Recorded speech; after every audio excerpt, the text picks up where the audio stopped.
This is Travis Wayne Goodsoul. It being a Babylonian special day, which has been changed into the Sabbath day, I thought it would be appropriate to discuss several key things to look for in a religion that is a warning flag that you need to run away as fast as you can. And so I have it broken up into segments with titles for each category. So let us begin.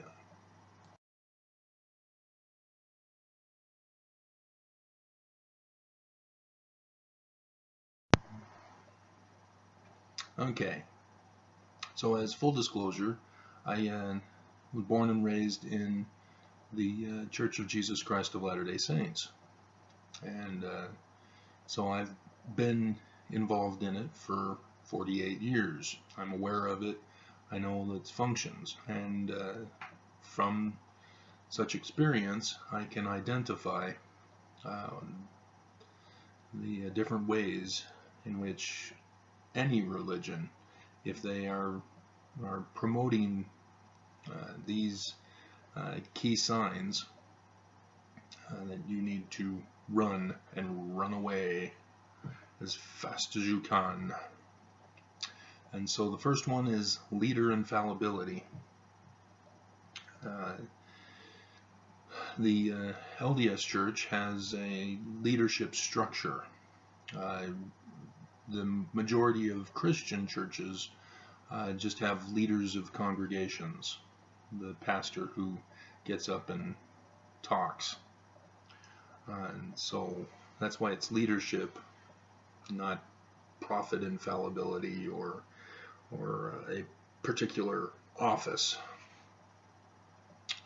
So it can be any leader. We all recognize cult groups that use religion as a cover for criminal behavior and suicidal behavior, where they have intentions to just kill people off with, Kool-Aid or promises of boarding an alien spaceship on a comet passing by. Those are easy and obvious to identify. It's the mainstream religions that are not as easy to identify. And so these keys will assist you in recognizing for yourself if the religion you're in, or if you're checking out a religion, you can figure it out for yourself and not have any fear of me trying to control your mind and your thinking. With leader infallibility, it's a two-pronged condition. One, you may have leaders who say that, I'm your leader and you can trust me. I will never lie to you. I will never deceive you, lead you astray. I speak for God. That's one warning sign. Obviously, if they did actually speak with God, then everything would be fine. But when they say that I speak for God, therefore everything I do and say is right, and I never make a mistake, that's where you got to be cautious. It's not a, oh, okay, well then you're automatically wrong and I'm out of here. No, they may actually speak with God. Just because we don't know how to do it doesn't mean that somebody else can't. And so it's the concept of recognizing who they are and what they do, and these other signs will help you with that. And so if you find that they're involved in some of these other signs, then you know that when they're claiming infallibility, that it's not legitimate. It's all part of the scam that they're trying to pull off on you. The other part is a follower or member perceived infallibility of their leader. I've seen that in the LDS Church, where members place their leaders on a pedestal, and how you can recognize that it's wrong is that the members or followers debase themselves, that they feel inferior to their leaders, that their leaders are perfect and that they are the low-life scum of the earth. That has to stop. People cannot do that to themselves. Especially when you have a religion that is making people perfect, as they say. That baptism, for example, cleans away person's sins, but yet after having been cleansed of sin, they still feel guilt, shame, and less than their leaders. And that's a doctrinal conflict. And if it's perpetuated by the leaders, that makes it even worse. Because the whole concept of religious ritual is for the purification of the soul. And if they're still telling their people, the leaders are still telling their people that they still need to repent after having repented, then that's a clear warning sign that something's off, something's wrong. Okay. And so there's a reverse psychology that's employed, and leaders who will, when they claim that they're only human, but then they say you need to follow your leaders, you need to follow me, but I'm only human. That's a warning sign, because they're trying to cover things up. It may not be known what they're covering up, but they're covering something up,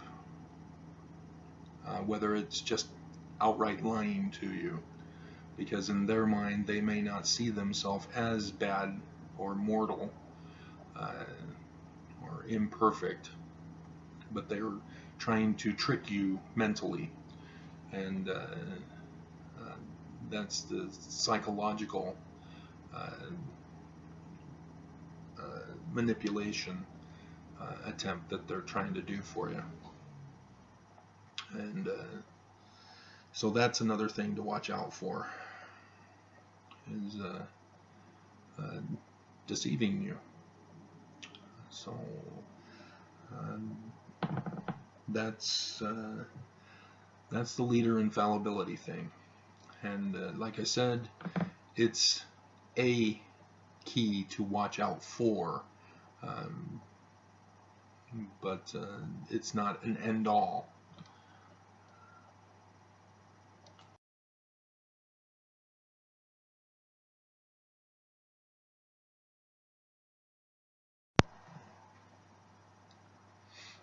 Okay, so this one is easy to spot and identify, unless, of course, they're concealing and covering up their financial information.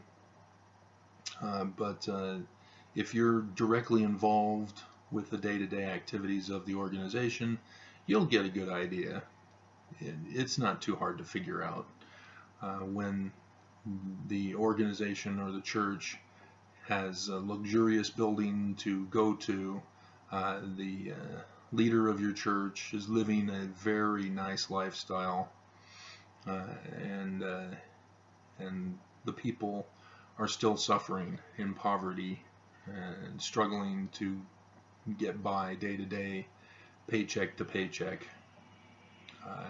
That indicates a problem. Religions are supposed to be charity organizations. The United States has allowed for religions to be fraudulent businesses, tricking people into thinking that they are a religion, when in fact that they are allowed to make profit on a non-profit entity. So that's a big key factor, that if they're claiming to be a church and the percentage that is given in welfare or charity is far less than the amount that they make in profit, you need to run. You need to get out as fast as you can, because they're deceiving the people, they're abusing the system, they're defrauding the government, and they're defrauding you, they're scamming you out of your money. And so, yeah, you need to run as fast as you can. If a religion is making more money than they're giving away, because they're supposed to be a charity. They're not supposed to have a business and run their religion like a business entity and receive government tax refunds from their business enterprises. You know, yes, you have to make money from the production of books, scriptures, and manuals, production costs for presentations, and the building maintenance and upkeep. But there's a big difference between having extra and above profit. You know, there are everyday expenses, but then there's profit. If the profit is more than what is given out in charity, run like the wind. You don't want any part of such an organization, because they're not supposed to be a business. They're supposed to be a protection in an economy that the government refuses to fix and control. So, yeah, when religion becomes business, you need to run, and you need to run fast.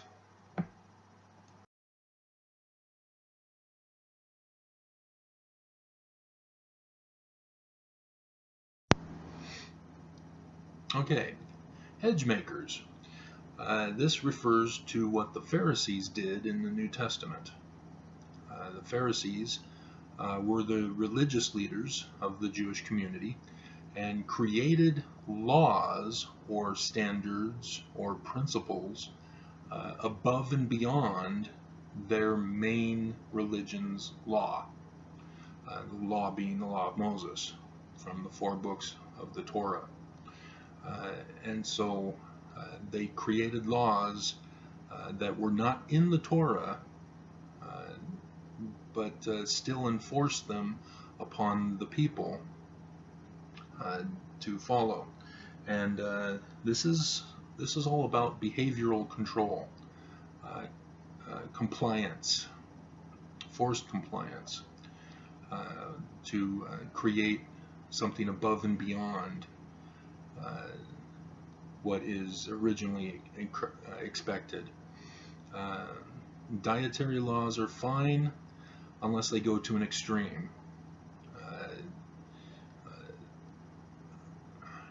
And it's kind of hard to determine, but when they try to starve you beyond a normal, healthy, taking a day off of eating is perfectly fine and healthy. It allows the body to regenerate and not clog up. But 40 days, no, that's going too far.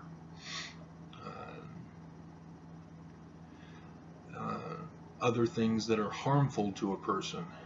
Uh, that that's a hedge too far, so to speak. Um, it's one thing to protect the people from dangers. It's another thing to try to control them and manipulate their every action, every belief, every thought. And when a church goes too far, that's when you know you need to run. Uh, and it's identifiable in that they blame the victims. So, for example, if they have a dietary law, but a person, uh, uh, I don't know, let's throw out hypotheticals. Uh, a, a religion requires that people eat healthy and exercise. Simple stuff, harmless on the outside appearance. Um, but women know that in the first little bit of pregnancy, the woman has to refrain from her urges for eating more food uh, because the weight that she puts on is not absorbed by the baby yet. And so she has to resist the urge to give in to her cravings until the baby is big enough to start absorbing the nutrients. And if a woman ends up becoming overweight as a result of not following that, eating too much, giving in to her cravings, the religion would then chastise and blame the mother for being overweight and violating their dietary and health code that they create. That's a hypothetical example that you need to watch out for, is when they blame people for things. In the Mormon Church, they have the word of wisdom, but caffeine is not listed in the word of wisdom. But yet, people are blamed and shunned for drinking items with caffeine in it. Soda pop, for example, Coca-Cola, Pepsi, Mountain Dew, those are banned at their universities.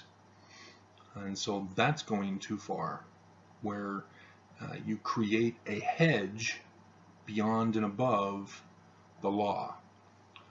And yeah, there's a debate because it was originally given as a word of wisdom, not as a commandment or a law. And it was a break-off, Brigham Young, who made it a commandment and a law. And so it helps, and I'll get into that part of it, but just understand that when hedges that are not specifically spoken of in the scriptures of the religion, and people are getting blamed and victimized further for violations of these hedges, then you need to know, hey, this group is going too far, and I don't want any part of this. You need to have the courage to say, I'm out of here.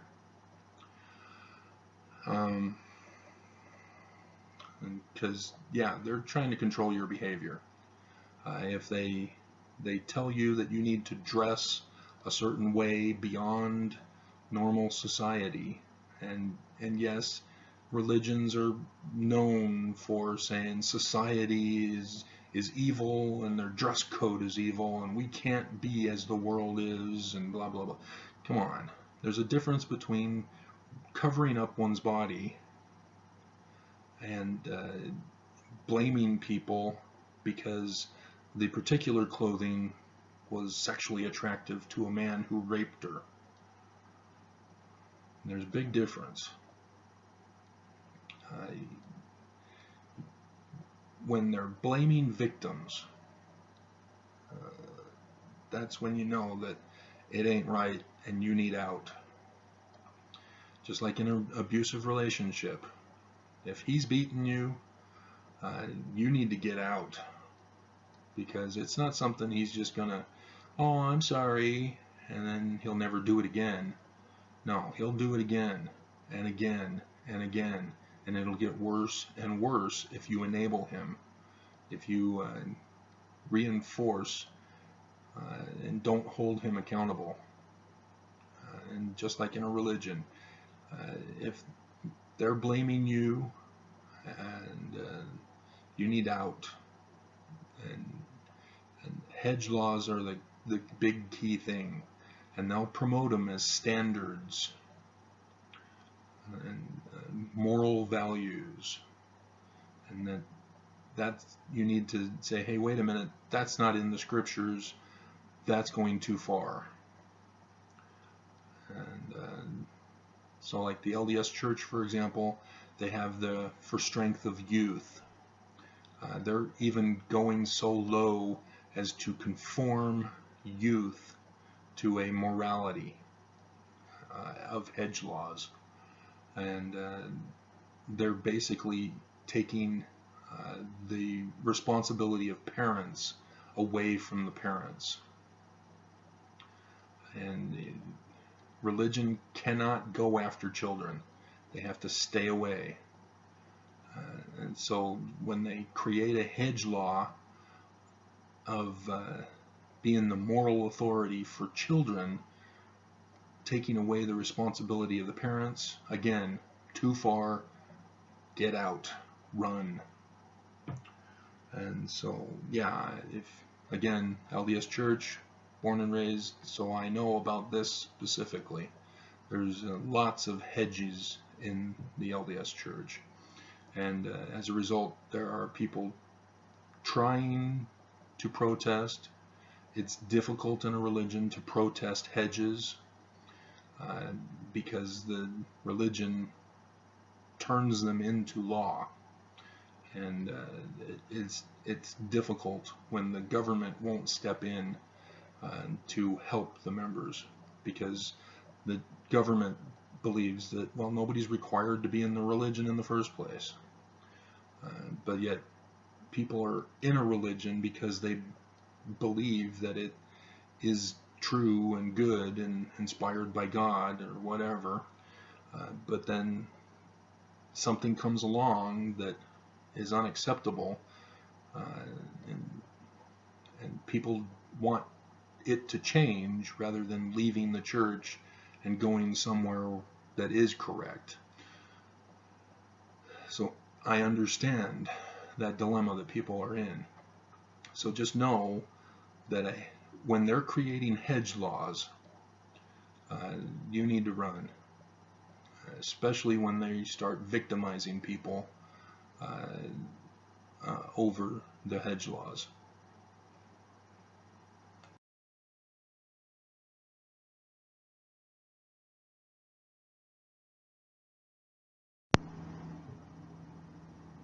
All right, we've all are aware that religion tends to overstep their bounds in society. They send out missionaries, they try to convert people to their organization, and as a result you have many nations who forbid missionary work in their country, simply put, because they don't want their people brainwashed by some religious fanatics. And so this is what needs to be watched for. A religion used to be a theocracy in charge of both government and religion. That is done away with. There's a few places that still have it, but for the most part, especially here in the United States, there is a separation between government and religion. And religions need to keep their distance. They need to stay out of politics. They need to stay out of government control. And yet religions who do this are overstepping their bounds. And when you recognize a religion is doing this, you've got to resist the urge to back them up and promote their agenda on other people. And we see this time and time again, is that in social circles, you'll see a person impose themselves and their morality on another person. You know, I demand that you treat me like this. You can't demand other people to treat you a certain way. You know, they can't abuse you and they can't commit crimes against you, but you can't tell people how to be. You know, you can't demand that a person communicate in a manner in which you want them to communicate. You can't demand that a person share their feelings when, you know, that's overstepping your bounds. And that's unacceptable in societal structures and even in relationships. There are psychiatrists or other so-called professionals, as they call themselves, but no, you can't expect another person to be in your image of how you want them to be. But yeah, you can demand that they don't violate you and don't commit crimes against you or others. So yeah, you can tell a person, hey, no, you cannot steal. I'm out of here if you're going to steal, and I'm calling the cops. We need to do that. We need to hold people accountable for their criminal behavior, abusive behavior. But other than that, we cannot impose our morality or our sense of how people should behave on other people. You know, if we want to be that way, fine and dandy, but we can't impose on other people to do the same. And so, yeah, we can't demand respect. We can't demand certain things from other people, but not abuse. And it's not emotional or mental abuse if a person doesn't say, I love you, when you demand that they say, I love you. You know, that's abuse on your part when you're demanding things from another person. And you need to stop it. And so with a religion, when they are doing that kind of behavior on society as a whole, then you need to run from them. You need to get out. Stay away. The LDS Church, for example, got busted by campaigning against Proposition 8 in California, against gay marriage. And they keep interfering, even though they got busted.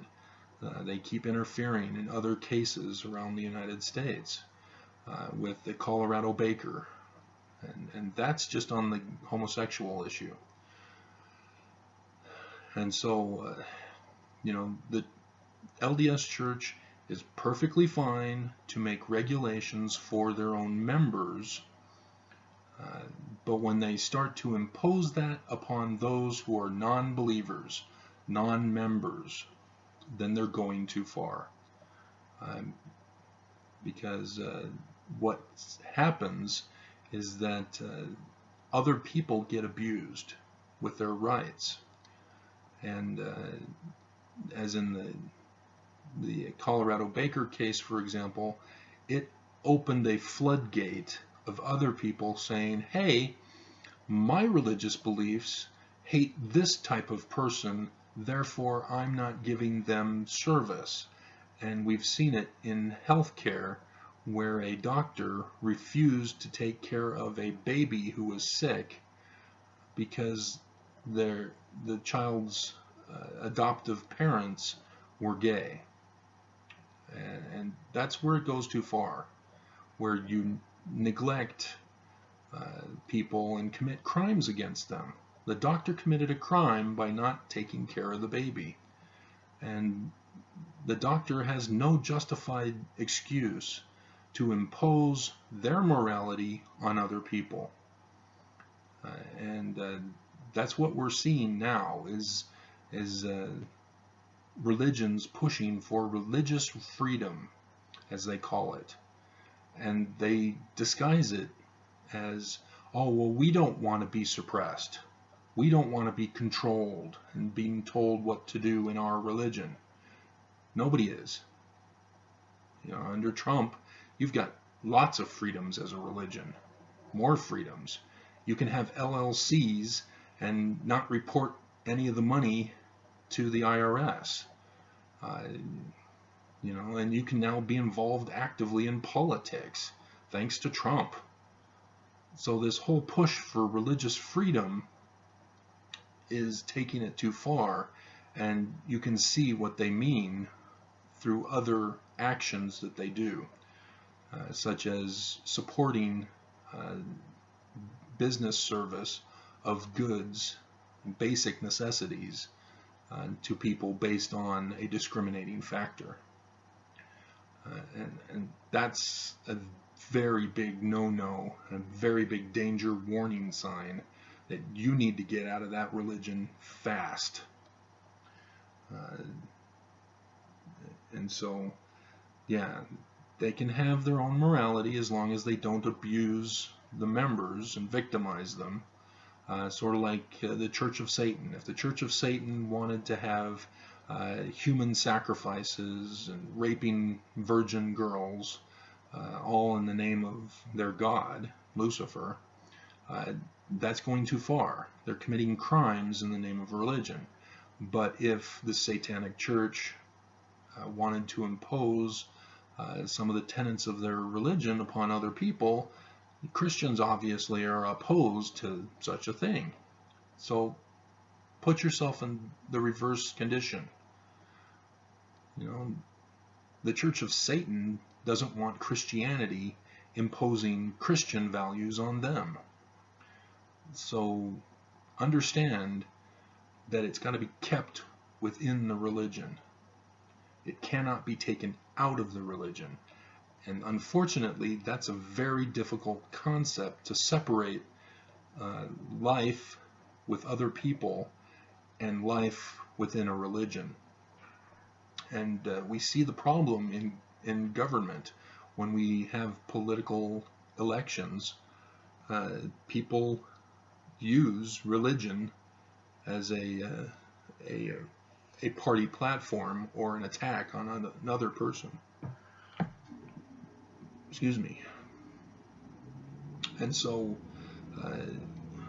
we can't have that. We can't have politicians who are influenced by a particular religious view and want to impose that on the rest of society. We see that with Mike Pence. If Mike Pence succeeds and becomes president, as he believed God willed it from his teenage years, he's going to impose his religious viewpoint on America. And people tend to think, oh, there's nothing wrong with letting Mike Pence in because he's better than Donald Trump. But Donald Trump lets us know where he is. And even though he's imposing his immorality upon the rest of society, having somebody impose morality upon other people is equally as bad. So we can't have that in our government. We cannot allow people to dictate how the rest of society should run. We should not be in fear with every election that a particular candidate will overturn rights that were previously guaranteed based upon their religious views. That's the whole Kavanaugh fear, is because Kavanaugh is an anti-abortionist, for example.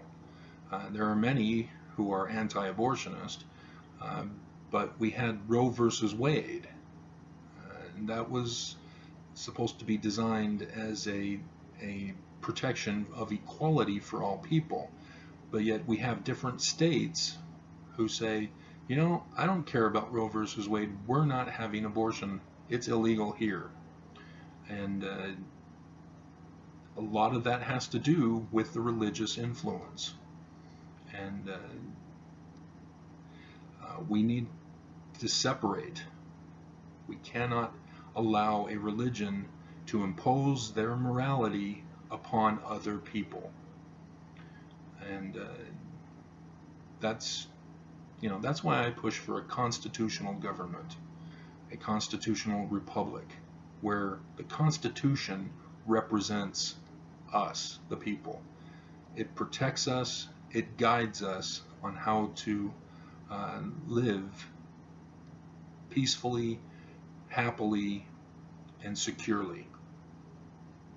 And so that violators of the Constitution are the ones who get punished. And religions don't get punished when they impose their morality of inequality upon the rest of society. And that needs to stop. We cannot allow that to happen. So religious freedom, fine, but not religious freedom at the expense of other rights. And that's the Republican platform in the sense of security over rights. And that's imposing their beliefs upon the whole of society, independent of equal rights. And so, yeah, I don't like party government. I don't like Democrats.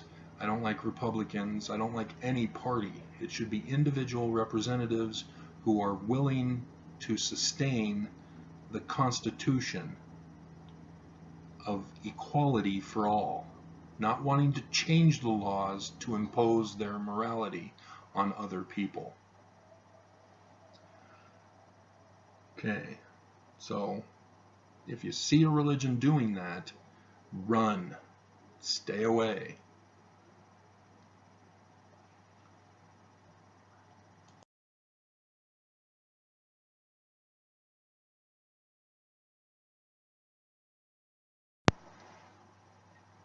Okay, knowledge suppression.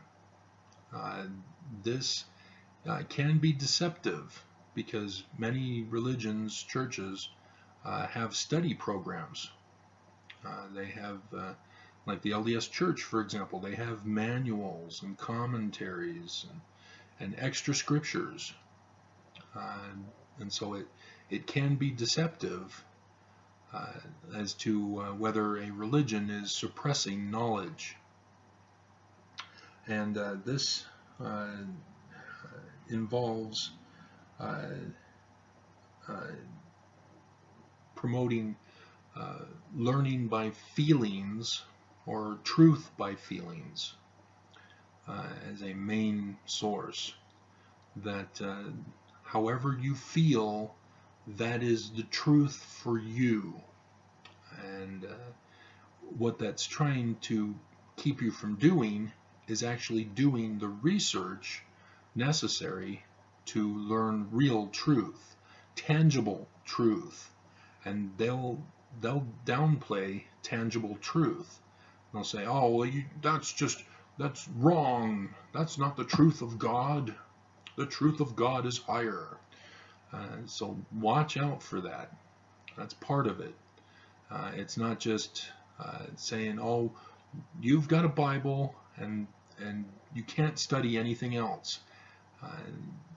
Even though there are other scriptures that were rejected from the New Testament, Christians are often told, don't read those other books.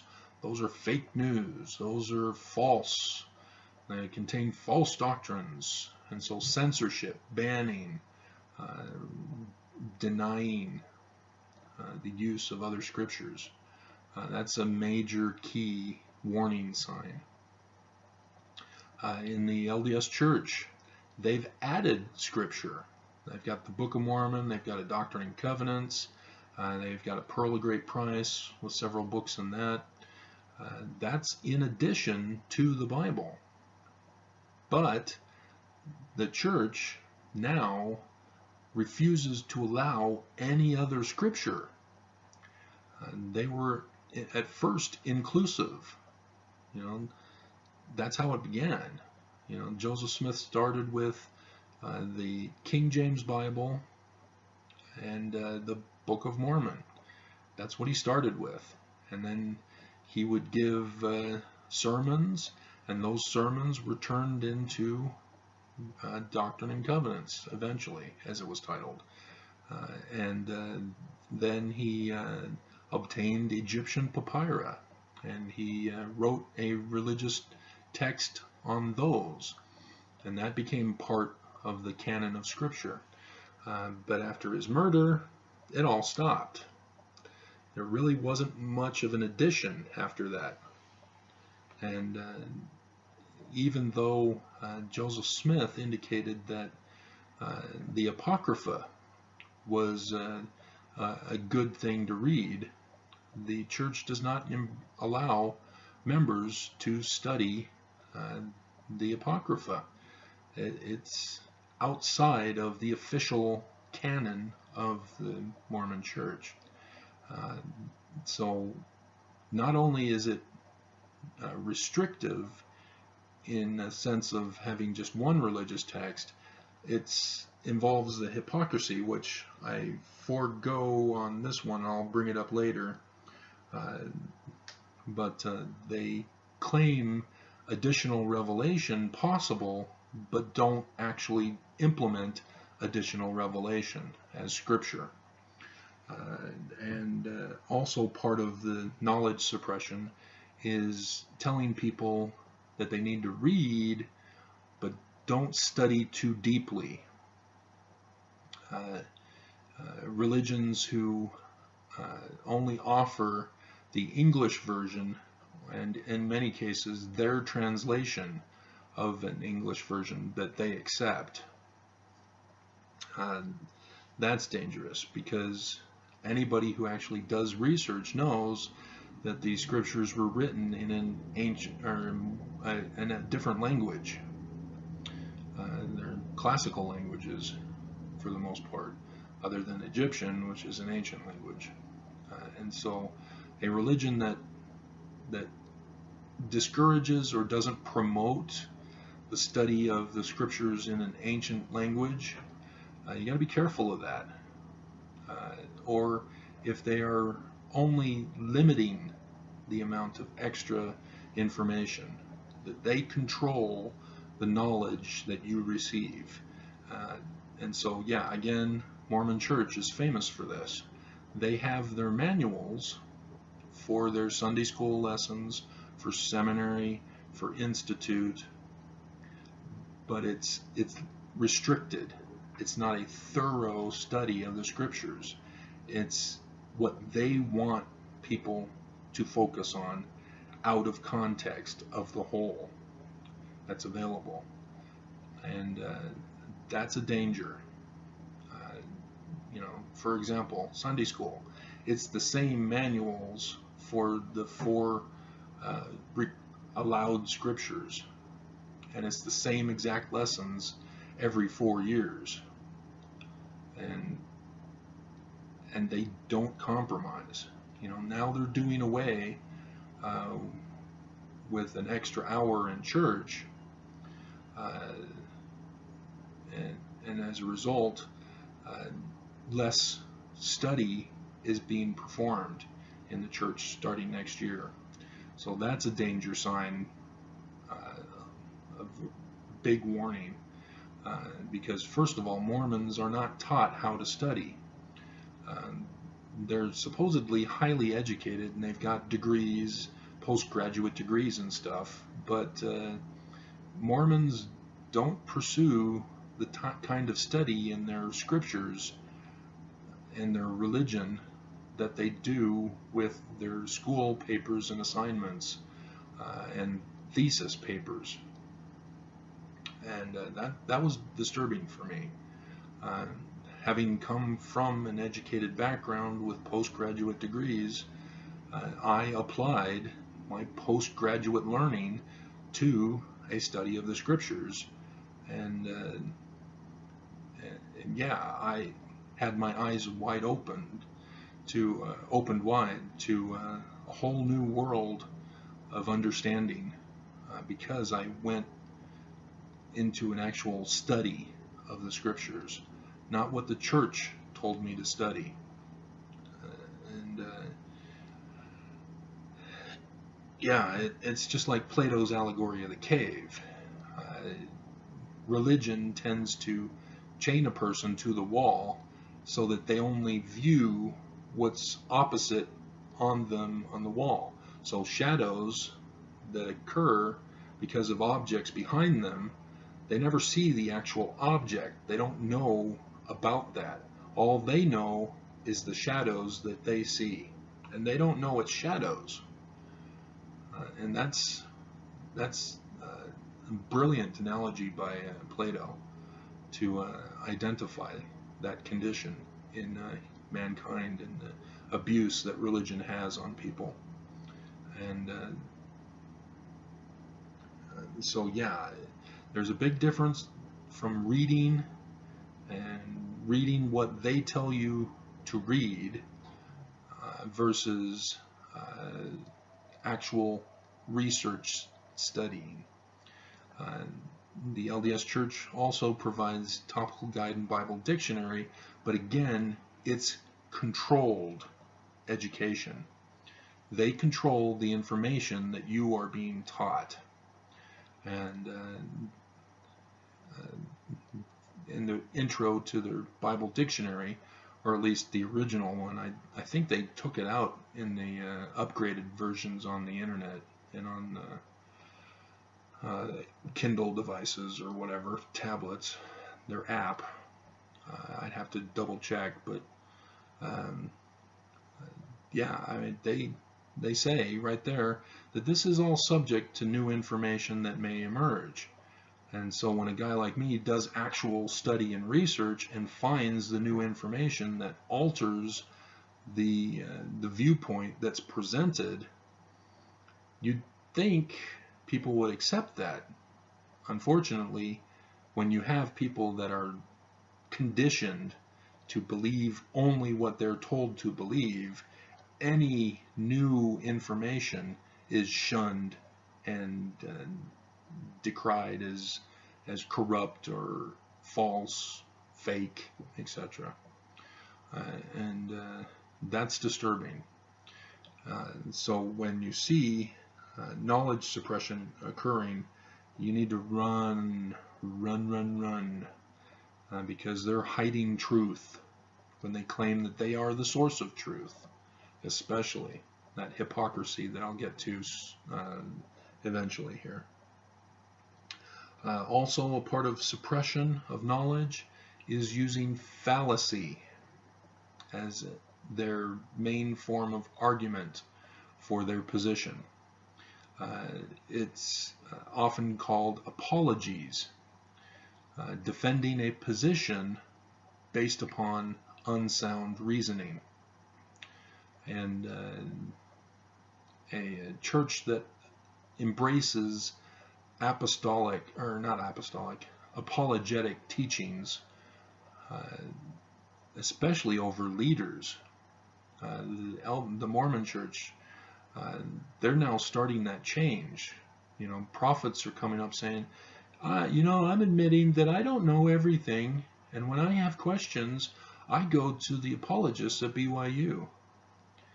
That's a big danger sign when the leaders of the church don't even know their own church's doctrine, and they go to apologists for the answers.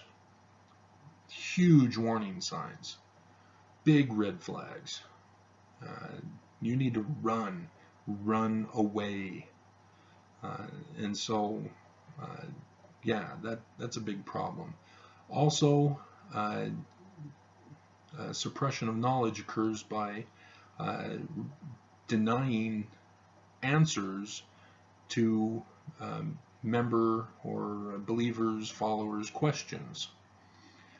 For example, people often ask, well, if the Bible only says that Adam and Eve had Cain and Abel as sons, how did they get married? It should be a quick and easy answer. They had more than just Cain and Abel. They just didn't record the names of the other children that were there. Oh, so they married their sisters. Yeah. That's kind of how it works when you have nobody else on earth. It's a simple answer, but when you have religions who don't even know their scriptures in the first place, and they just brush it off as, oh, I only want to pertain to information that's essential for my salvation. I don't want to worry about all this deep doctrine stuff. That's suppression of knowledge. People join a religion because they want to know of the religion, and knowing the history is part of the religion. And if religions are promoting false information, that's dangerous. Creationism, for example, that's obviously wrong.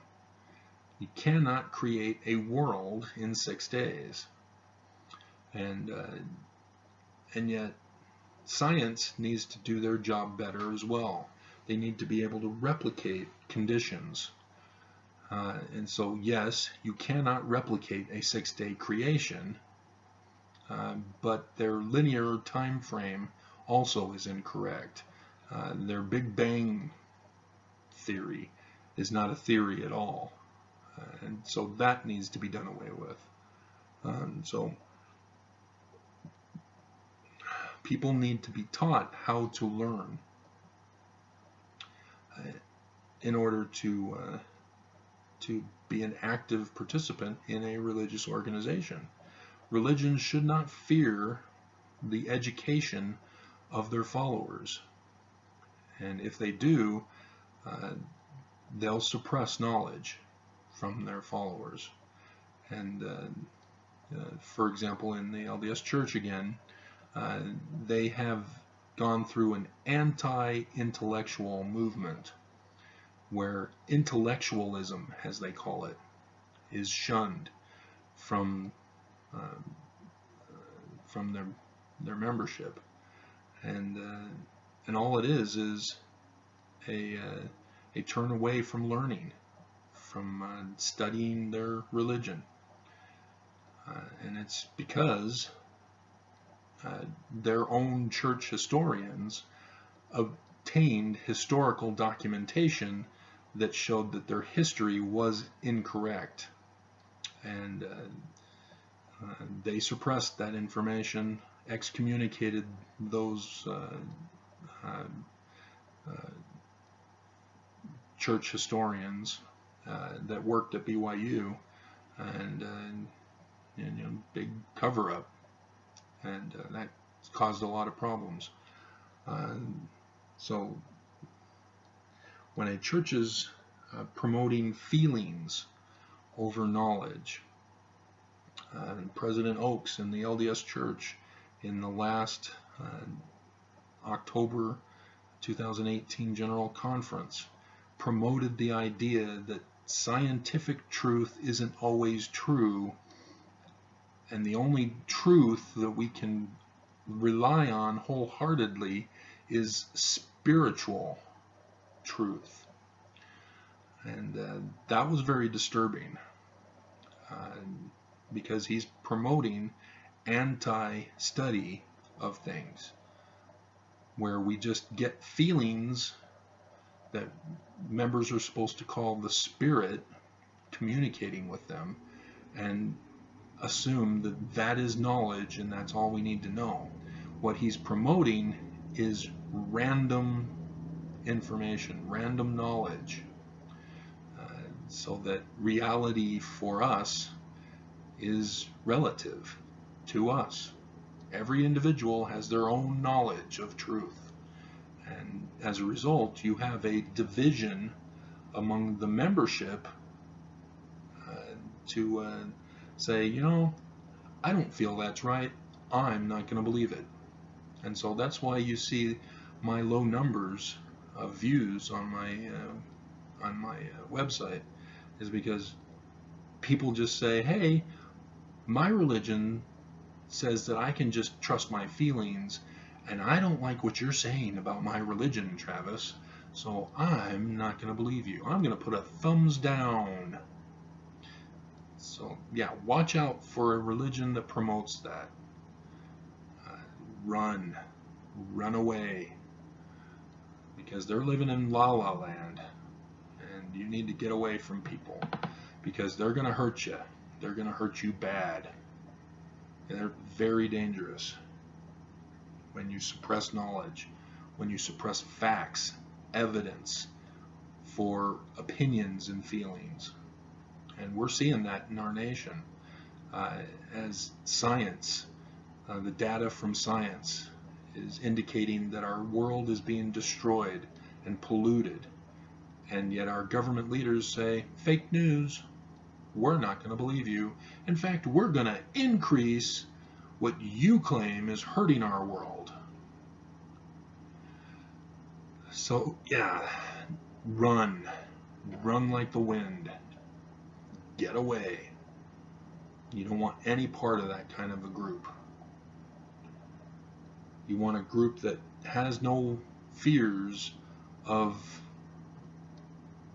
have their members learning the truth. You know, truth will set you free, they claim. But if they tell you, I don't want you learning the truth, in any form or manner of speech that they use, you know, that's hypocrisy, and we'll get to that.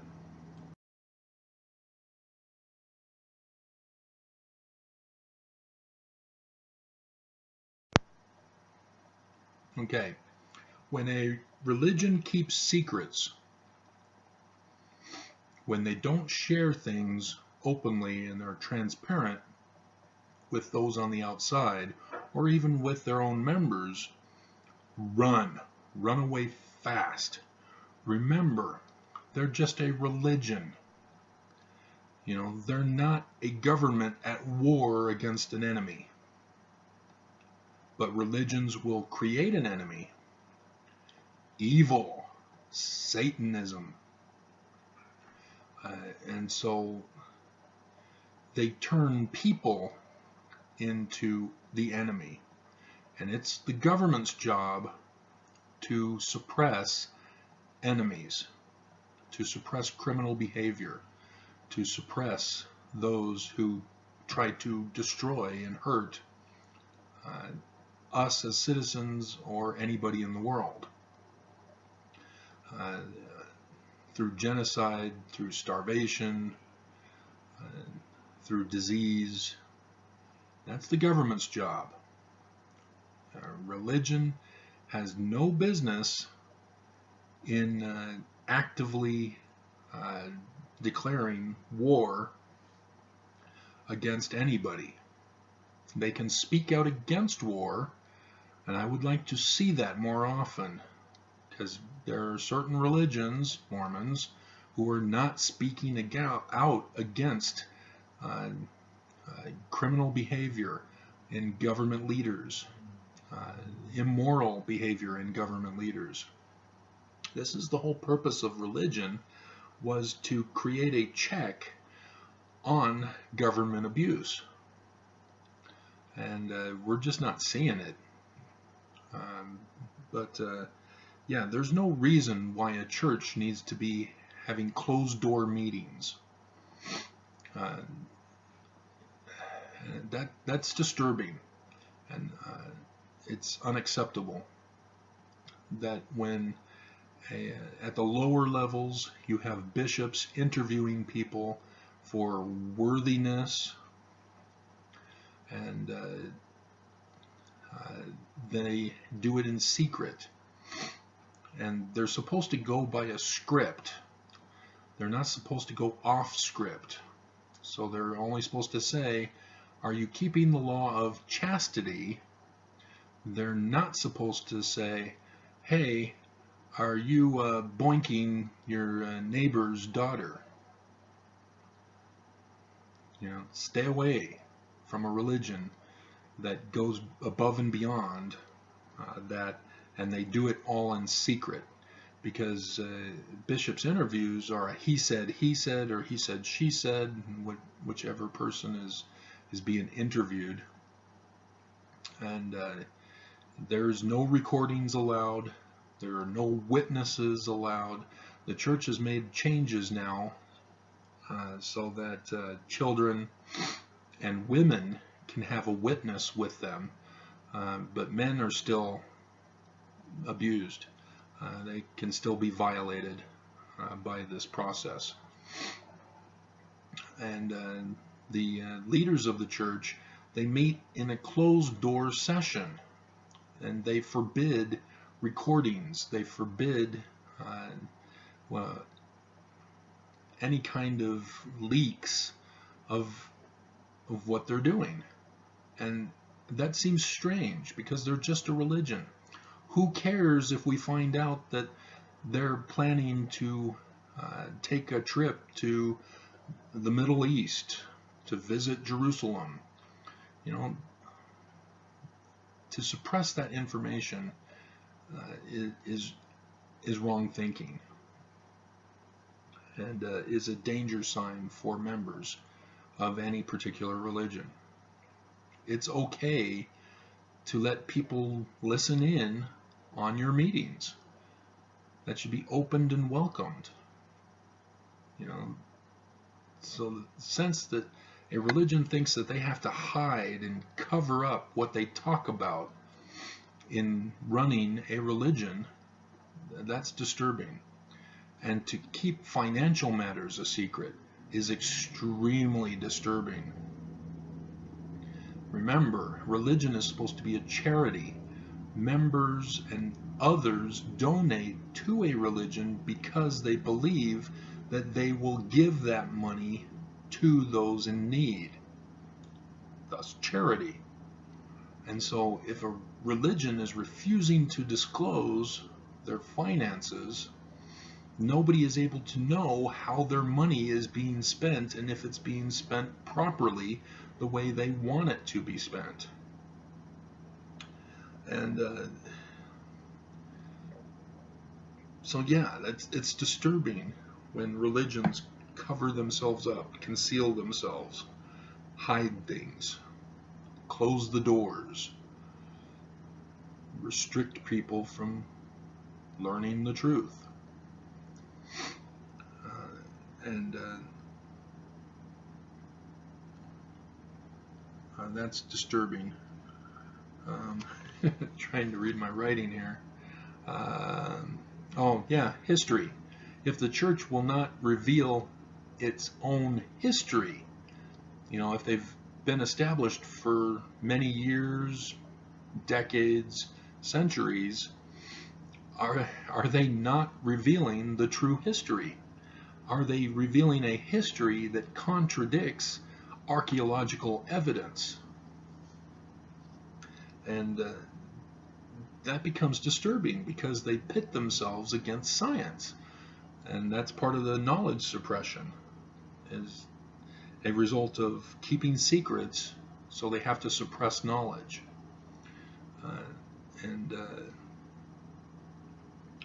You need to run when they do that.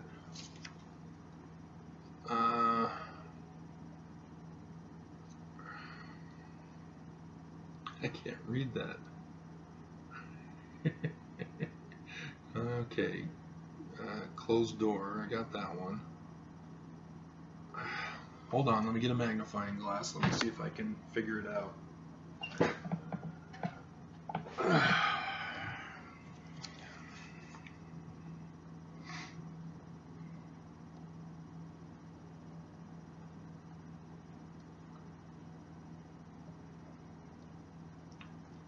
Yeah, I can't.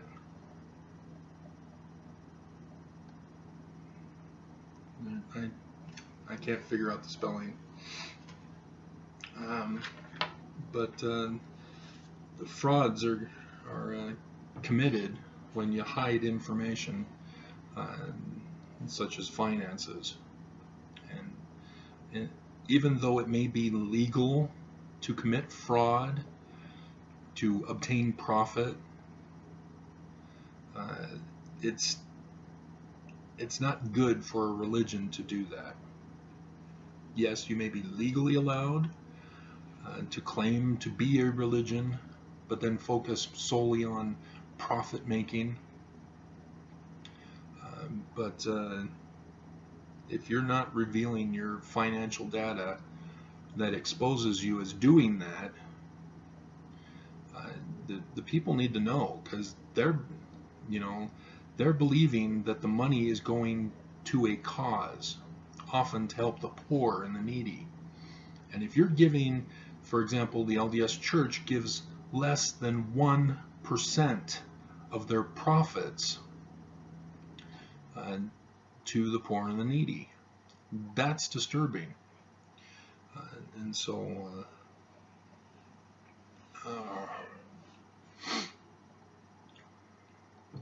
yeah, run. If they're keeping secrets, run. And in the Mormon Church, that's a hypocrisy thing, because they decry against keeping of secrets, having closed door meetings, having secret handshakes, and all those things that gangs and mafia crime bosses do. So yeah, if a religion is entering into the crime world, run, get out fast. You don't want to be anywhere near such a religion like that.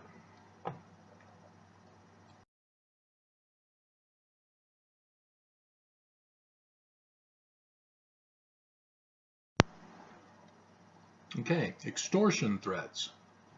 Part of going back with the keeping of secrets, the Mormons, for example, have a temple ceremony ritual that goes on within their temples.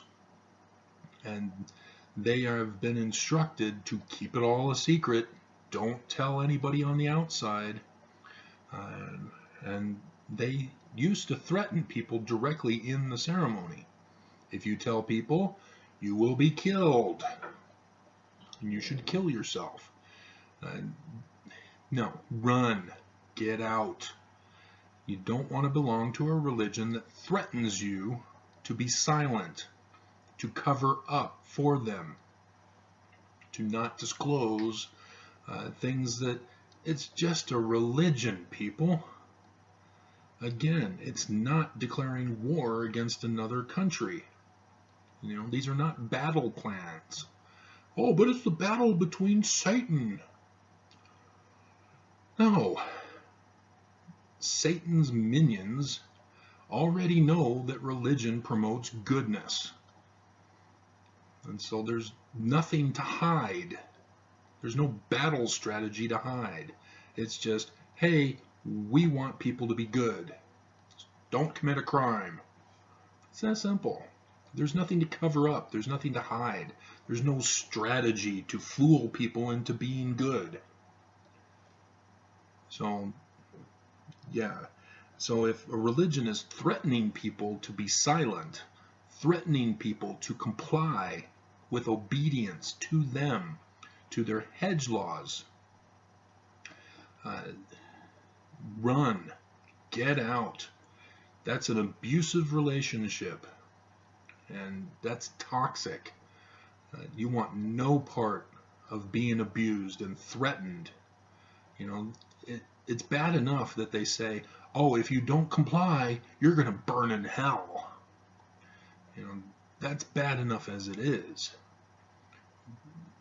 And that's different than saying, hey, don't commit a crime. We're going to have to report you. Don't commit crimes. That's the message of religion. But when they take it too far and cover everything up and demand silence, or punishment will result if you're not silent, then yeah. And then in the LDS church, it's even worse. People are forced to pay tithing, which should have gone to the poor, but it's going to buildings and publications and other expenditures other than the poor. And people have to pay this in order to go and participate in their religious ritual in the temple, where they're told they've got to be silenced and not tell anybody what's in it.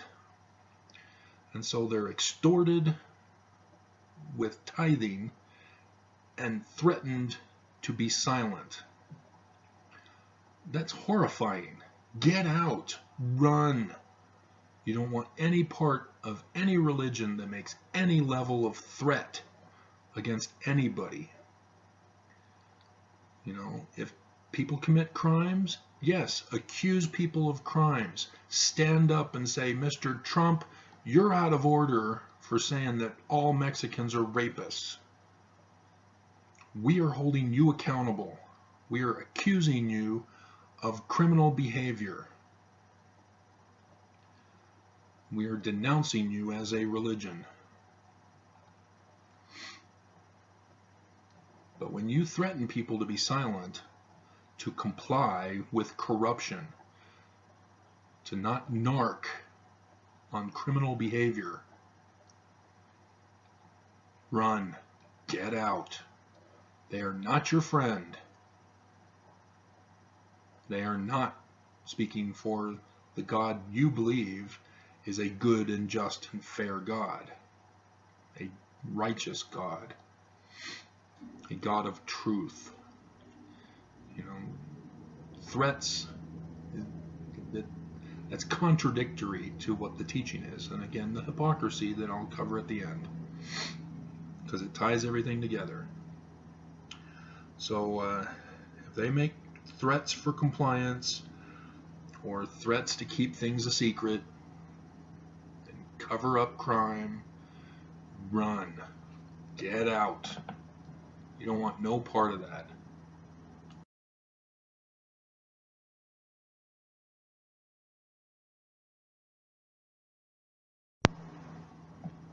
Okay, so also with the extortion, I forgot to mention emotional blackmail.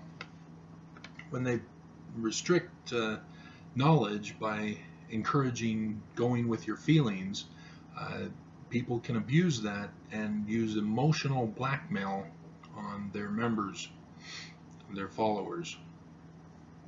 And that's often portrayed in a threatening manner, that if you don't feel the Holy Ghost or the influence of God in your life, then you're a bad person.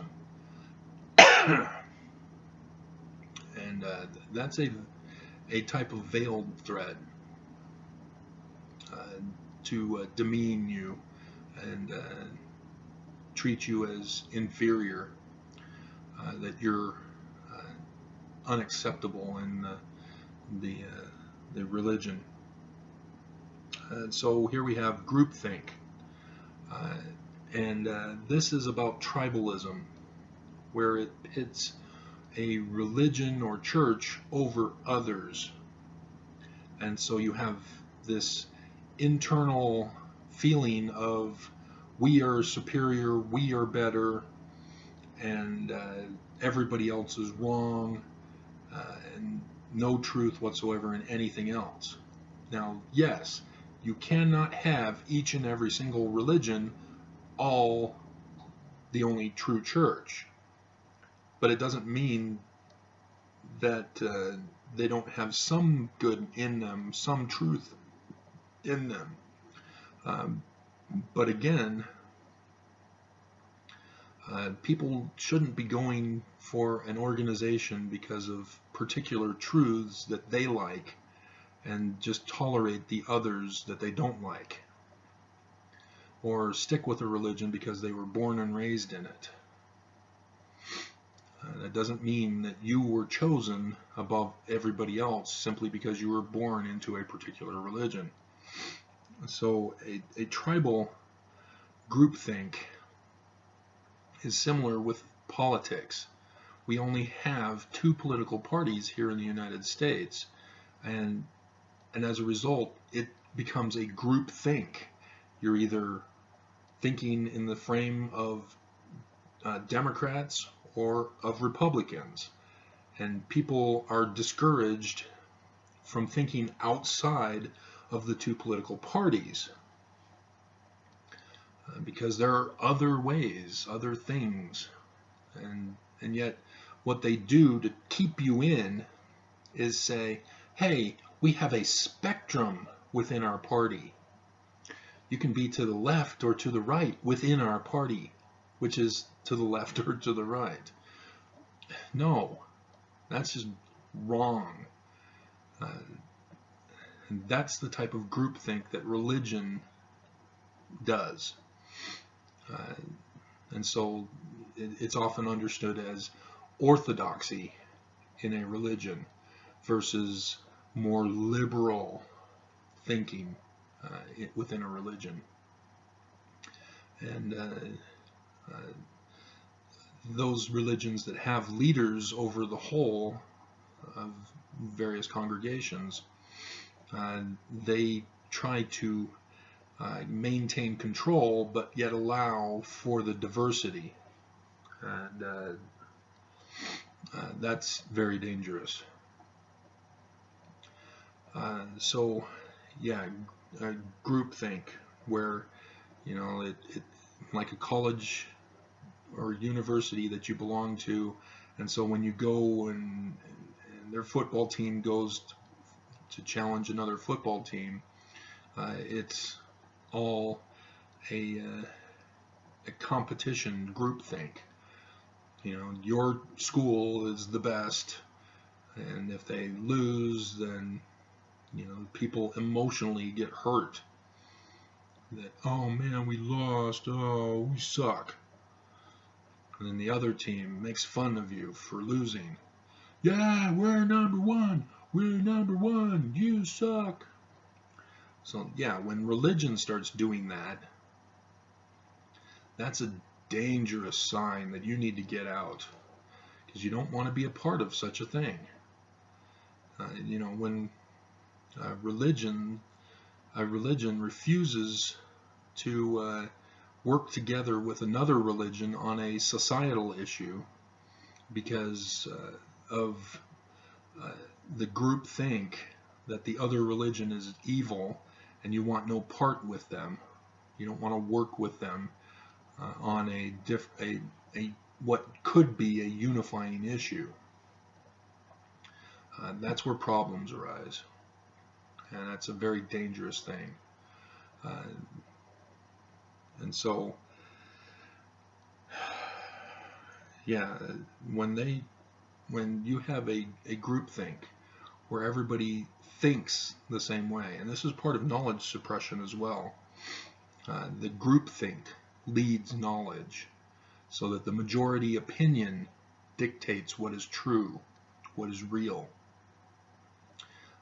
That's also very dangerous, and you need to just, I'm out of here. I don't want any part of you telling me how I'm supposed to think. And yeah, be wary of that.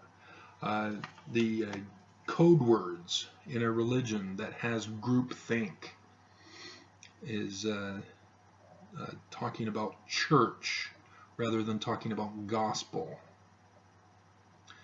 People in the organization will say, I know the church is true, rather than saying, I know the gospel is true. People will accuse those who leave as betraying the church. You don't hear people say, oh, you're walking out on Jesus, you're betraying his gospel. Because people who don't want part of any particular religion still have a basic sense of goodness. And so to threaten them by saying that, oh, well, you're against the church, that's where you recognize that, hey, yeah, you're right, I'm against your church. I want no part of it. If you're going to behave like that towards me and make accusations against me, I want no part of such an organization. And you just need to get out and leave. And it's tough because being in a church long enough, you become emotionally attached to people, just like family members. And to be betrayed by your church congregation, by your church, is just as damaging as being betrayed by your own family. And but you cannot stay in abusive relationships. If they're promoting groupthink of church over the principles within the church, the gospel, then get out, because they're on a different path that you don't want to be on. Religious debates and discussions should be about principles, about gospel principles, gospel doctrines. It shouldn't be about, well, my church is true, and we have a true prophet, or we have a true leader. He speaks the word of God. Yours doesn't. You know, those are ridiculous arguments. Those are battling conclusions that are unsound. So, stay away from groupthink. Don't be a part of it. Don't get caught up in it. Part of getting out of groupthink is doing your own research, going beyond what they tell you to study, what they tell you to do. Stay away from the hedges. And so next is hypocrisy.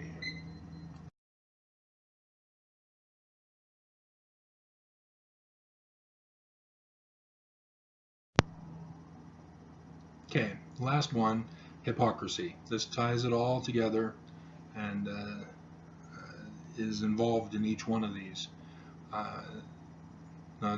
For your information, I finally figured out what the word was. That's finances, and I discussed that, so good, we covered it. But hypocrisy, when a religion promotes against these things that I've discussed on this video, but yet go ahead and implement them in reality, in actuality, that's hypocrisy. And obviously you don't want to belong to a religion that is hypocritical.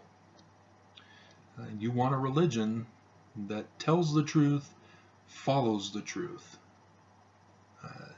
You need to be able to trust your church, your religion. And if they can't do that, you need to get out. You don't want to belong to someone who's lying to you.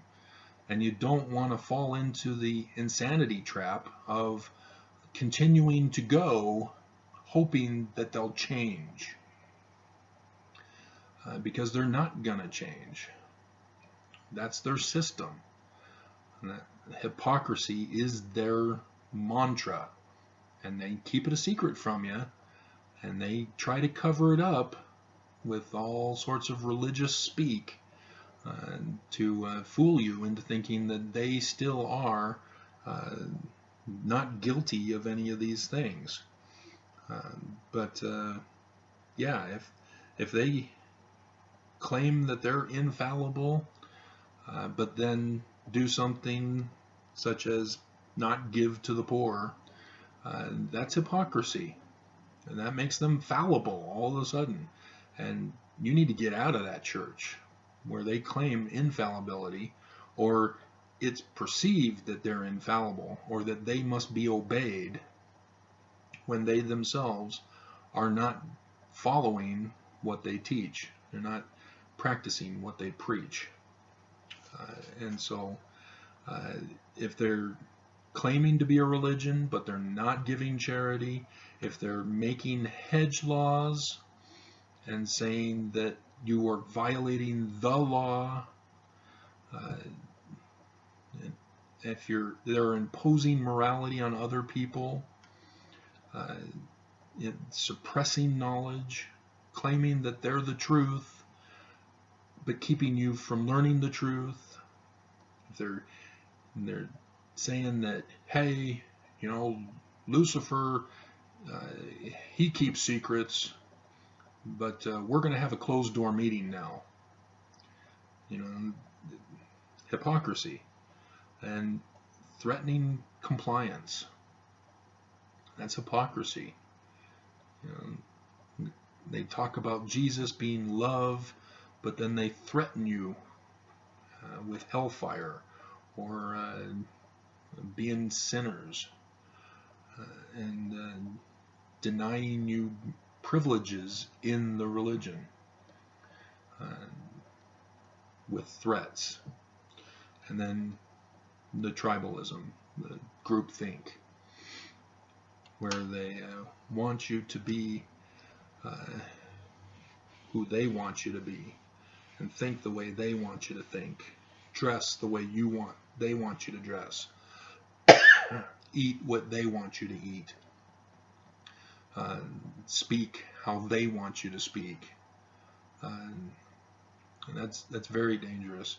In Utah, it's dominated by Mormonism, and so there is a hypocrisy here.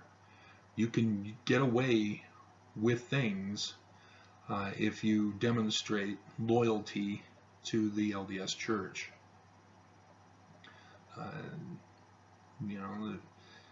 If you can get a job by putting on your resume that you went on a LDS church service mission,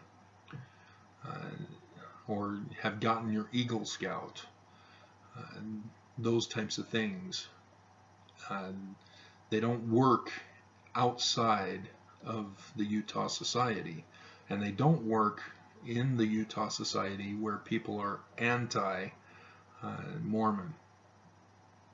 where they recognize these types of behavioral traits in the church, and they don't want anybody who has that kind of groupthink, that hypocrisy. And so they want people who can work on Sunday, because their business has to be open on Sunday. They want people, who are not going to make excuses and condemn them for imposing their religion's morality on co-workers and on the bosses. And so Mormons, they don't get it. My brother, for example, he was born and raised Mormon too, and he went to BYU, and then he went to Michigan. And then at Michigan, they said, you've got too much of a bias towards the LDS groupthink. You need to separate that in order for us to grant you a PhD. And my brother didn't understand. He couldn't grasp the concept that his bias was suppressing his knowledge. And